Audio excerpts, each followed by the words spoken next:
At your house, 704-570-9610, Building Center text line. Same number, 704-570-9610. You know, so now let's talk a little bit about electricity. Arc Electric's in the house. Chris Harrell. Chris is second generation, I do believe. Second generation electrician. Yes, sir. Right? We're going into our 43rd year.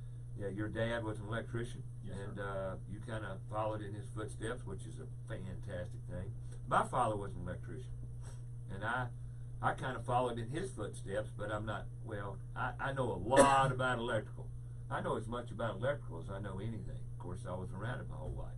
And I frankly love messing with electricity. I think it's fun. It's challenging. And this is something that I'm glad you're on board with Put Tools in Schools now and part of the About Your House radio family. So is Preston. But now we can educate kids on electricity, and we're going to do that.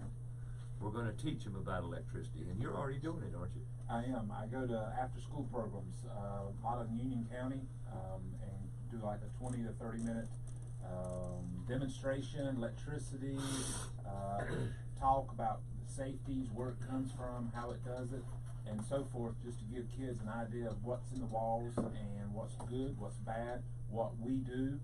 These kids are from kindergarten to 5th grade, and normally there's about 30 to 50 there any given time, and they sign us up. We work through the actually we work through the sheriff's department that do after school programs Right. through the schools. Okay. And we've got it out on our website that any school that wants speech like that, I'm happy to come do it, because you've got to educate people for them to understand. What we're shooting for in Put Tools in Schools, on all levels, be it elementary, be it middle schools, but middle schools is probably right now one of the most important areas, because we want to put tools in their hands, let them engage, let them, you know, literally embrace something and spark something that doesn't exist otherwise. And that's. And I agree. My wife's been a middle school and high school principal for 25 years.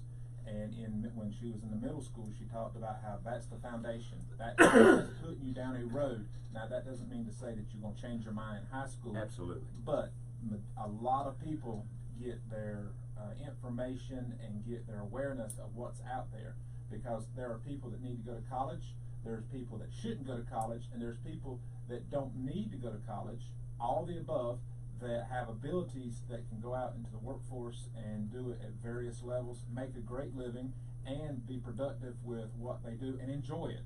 I mean, I have guys some of my guys love to do service. They love to be on their own, talking to people every day. Some of my guys work with crews and they're on jobs, and so forth. So everybody's a little different. Absolutely. Yep. But you know, if we don't engage these kids in middle school, how do they know what's available for life? Right. That, and you know, and that's what I'm really interested in providing this resource for kids. For example, the first class for Put Tools in Schools, the kids were very withdrawn to start with. But as soon as we jerked out the toys and put them on the table, and they lit up. Oh boy, look. And because they don't experience this stuff otherwise. Well, actually, it was more of when they were actually able to touch them. So when they That's what I showed mean, up, yeah. the tools were out, but they still went to the back of the room, sat separated. Sure. But once they were able to actually touch the tools, they came up real fast. Right. Much as like in one of my demonstrations, we have a fairly high-tech infrared gun. Oh yeah. Where we can, We love those. And boy, one of my favorite toys. where we open a book and I set my hand in the book and close it and show it coming up, and they just think that's just so cool and so forth. Right. With technology out there today, there's so many things that you can do that people just don't think you're working with a screwdriver and a pair of side cutters, Right. or wire nuts and so forth. Yes, that is part of electrical, but there's also so much technology out there that you've got to put it to use. Exactly. We're doing our best in the elementary schools, and then I also do job fairs in the high schools and, Right. and talk to them. And one of the things that I let them know, this is a profession that you can get into. 5 years ago, approximately there was 15,000 electricians in North Carolina. There are now 11,000. from people retiring, getting out, of Aging work, out, yeah. aging out. And the population's increasing. Right, and Yep. there's still 250 to 300 over 80 years old still using their license in some type, way, or manner. But there's only about 250 to 300 under 30 that have them. So, and the average age of electrical contractor with license is 58 to 59 years old. So we Uh, need a new generation. Well, they need a new generation, and what I tell my guys, we have bi-monthly meetings or bi-weekly meetings, and when we talk, I tell them what we're doing is going to be a specialty. We are going to be a commodity in the next 2 to 3 years. Absolutely. Because there are people that can go out and change a fixture, hang light bulbs. I mean, just do those type of things. But there's few that can go out and figure out what's wrong. Exactly. Or figure Service, out yeah. what you need to do and how you need to do it, and how you fix stuff behind walls, and how you install stuff without cutting a sheetrock up, Exactly. Right. or how you start at point 1 and go to point 2 and install these items and never show a damage or so forth, and give people options. I was just talking to a gentleman yesterday that is restoring a grist mill in Lincolnton, and he was questioning. He said, well, I've got this and I've got this and I've got this. And I said, well, you need to do point 1, point 2, point 3, point 4. You need to work with Duke Power. You need to work with the engineer. You need to do these things. He said, I just didn't know. I said, well, it's not that it's rocket science, but you've got to put forth these efforts to understand how you get to places, whether you're doing the electrical or doing the technology or doing new construction and so forth, so you're aware of how things work. Absolutely. Right. You know, one of the things too that we're interested in going in the future is doing clinics down the road a little bit as soon as we get the team established, so to speak, for homeowners. You know, clinics for, young, because below age 40, they didn't know this stuff. It wasn't exposed to them. They Yeah, didn't have it. I don't know electrical stuff. Right, and Stuff, I think I call it stuff.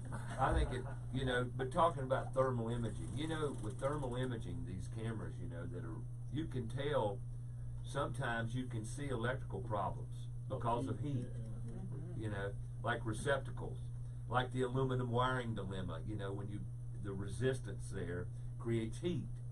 And if you've got thermal imaging, you can see that literally on the camera. Well, just like we'll get information from homeowners or real estate agents or from individuals and say, oh my gosh, I have aluminum in my house and I need to tear it all out. Well, there's nothing wrong with aluminum wire. There's problems with aluminum connections. And it's from where people put the wrong devices on, or where you have the option of taking aluminum and splicing it with the correct connector to copper, so it doesn't do it. The biggest issue with aluminum is that it oxidizes, or it's a softer metal than copper. Sure. So as it heats up, that's what makes the connections go away. Right. So It expands and contracts. right. I mean, and there's about 3 or 4 options with aluminum that you can fix instead of just saying, oh, I need to rip everything out. Now, Yeah. sometimes people just want to do that, which is fine. But there's It costs a lot of money. It does. Gets a little pricey. And not to count the repairs that you have to do in the house in order to make the turns on the rafters and the joists Sure. and so forth. So it's about educating people to give them the options of what they can do to feel safe and so forth. Gotcha. Can I ask Chris a question? Absolutely. Well, we get that all the time, the aluminum wiring, and I know every situation is different, but how much does that generally cost per outlet to do that with the connection? Do you have a range? Yep, approximately $40 to $50 an outlet, depending on how many you do, and you got to remember that it's got to be light fixtures also. Right. Got it. We're going to talk about that and much more, about LED lighting, about new technology, about what's new, what's old, the state of electrical. Preston Salmon, Home Inspection Carolina. Chris Harrell, Arc Electric. We'll be right back.